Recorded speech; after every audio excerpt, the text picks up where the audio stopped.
we are heading into the second half of the season.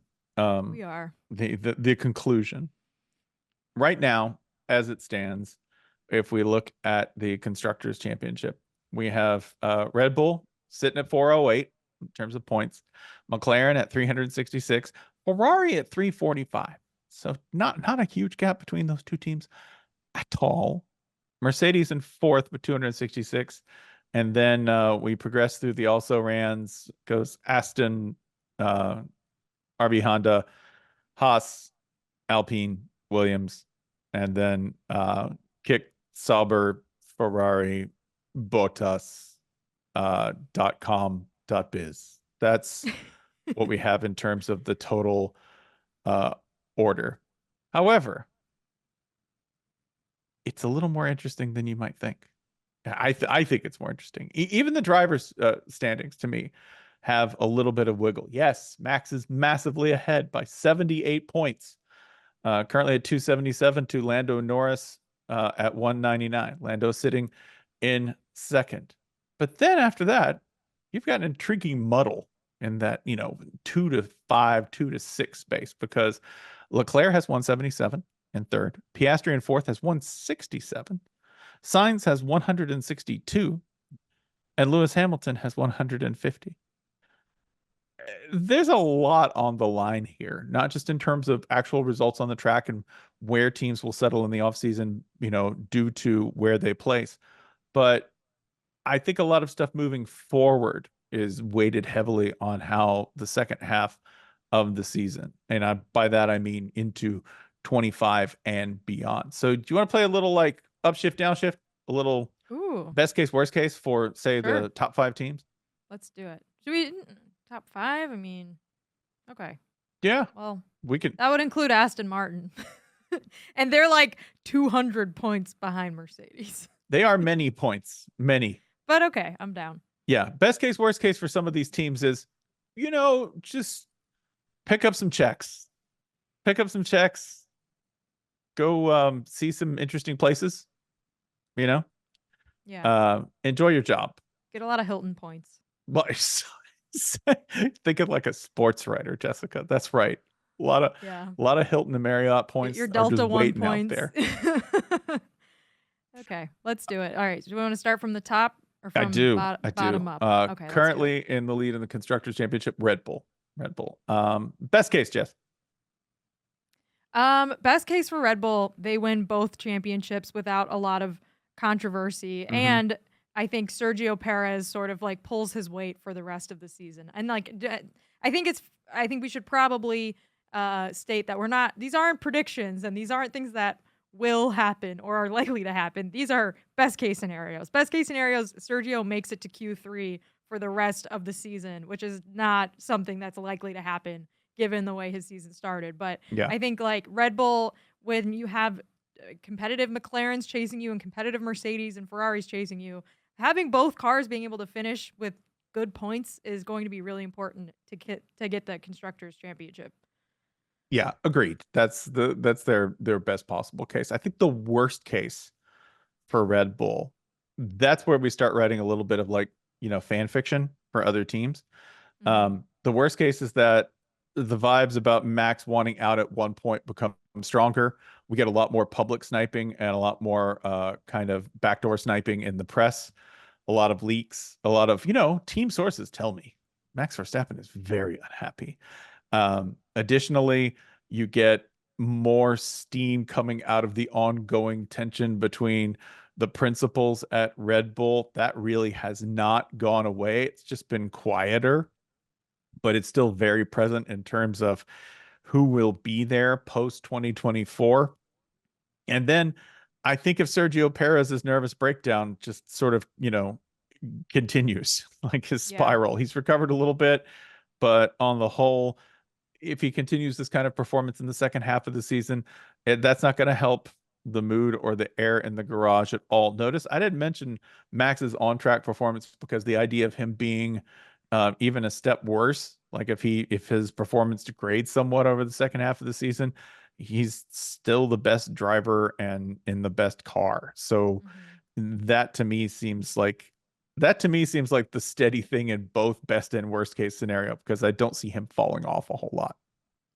Yeah, maybe the best car, but a best car, I A think is best fair. car. A best car. Yeah, I mean, Yeah. I think from like a from like a non-racing standpoint, Mm-hmm. like a lot could go wrong within Red Bull, within like the sort of like horrible things that we've heard that have been happening, Mm-hmm. allegations that have been made there. From like a racing standpoint, yeah, Max wanting out at the end of the year, I think would be a pretty big blow. A sort of like schism between the top people in charge of like Red Bull, and Red Bull Yeah. Formula One, I think would be pretty bad. And Sergio Perez just having the sort of like forgettable season that, sticks with fans. Like he's been a fan favorite for so long and has been Mm-hmm. like someone that people really like as a driver and has been like a fun driver to watch for a long time. And so like if this is the end of his, Red Bull career and the end of his, career in F1 in a top team, finishing that in like a really like sad way, I think would Mm-hmm. be pretty upsetting for fans. So that would be probably worst case scenario for him is like this season kind of just continues to be what it has been till now and everyone leaves like with a bad feeling about it. It's time for papaya. Number two, Mm. McLaren.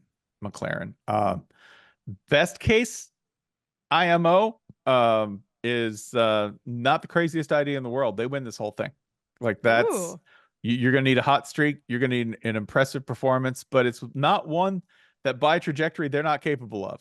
Right. I mean, I think they are capable of, given how much they've improved, if they somehow manage to continue that and Red Bull continues to sort of either plateau or come down a little bit in terms of overall performance, why not? Like crazier things have happened.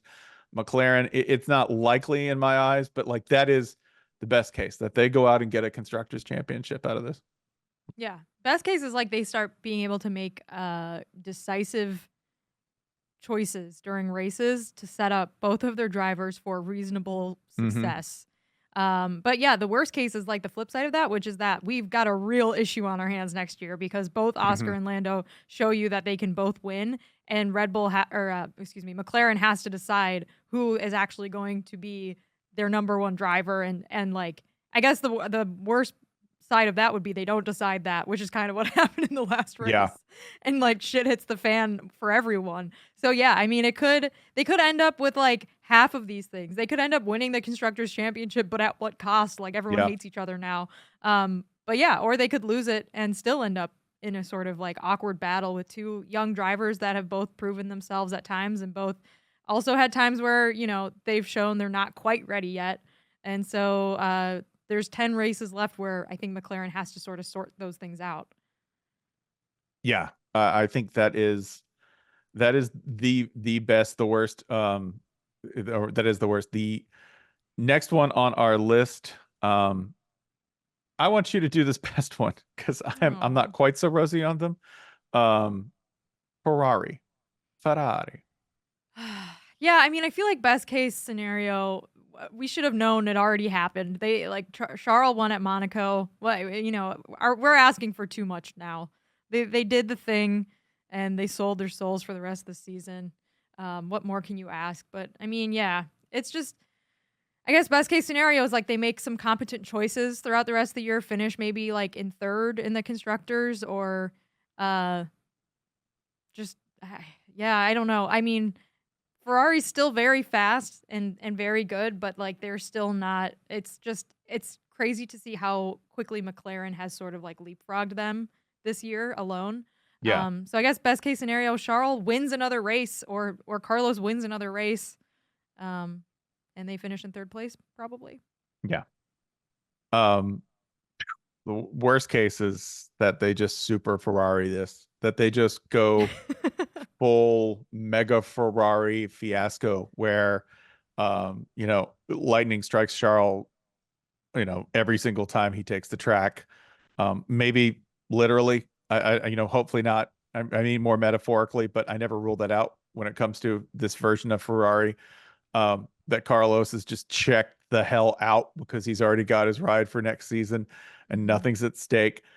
They tank and that they somehow lose to Mercedes, the constructors. That would be the ultimate disaster for Fred Vassar and his friends in red. Our final one, fasting one, Oh wait, Mercedes. I have hold on. I have one more worse step than that. Oh, oh. Lewis Hamilton changes his mind. And he's like, I'm staying at Mercedes. I'm not coming to Ferrari anymore. You know what? You're not even joking. You're not like totally a possibility. Yeah, It's F1. We know these contracts, like they don't mean anything. I know. What is a contract anyways? When you sign a contract across that many countries, it just doesn't, it's just like doesn't Whose matter. jurisdiction is this? I don't know. Yeah. We'll get our whoever we get on to be our law expert about the Andretti antitrust case can explain that one to us. Yeah.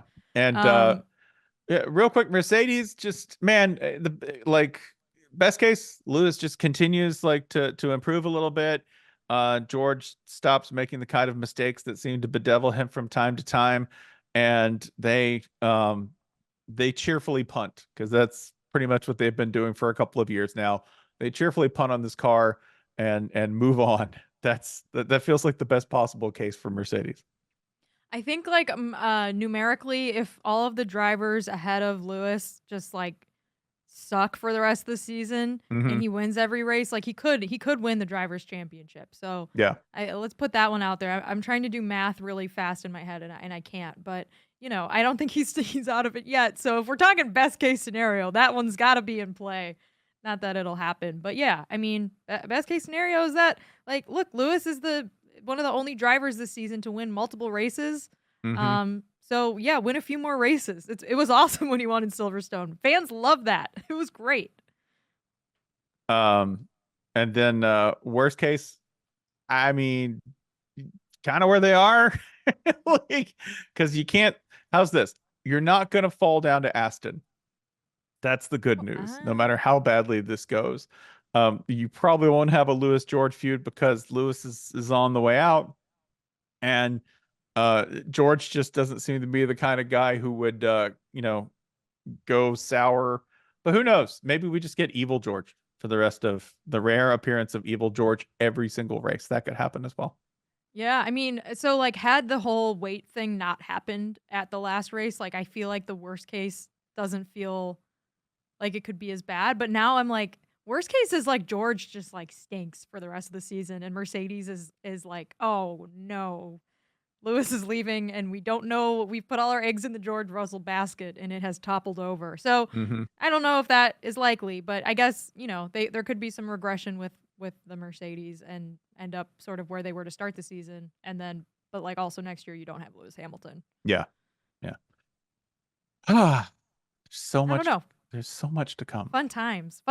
And Zandvoort this weekend. So Max is looking to win his 4th home race in a row, which is something that's only happened 3 other times in F1 history. Lewis Hamilton, of course, one of the drivers that has done that at Silverstone.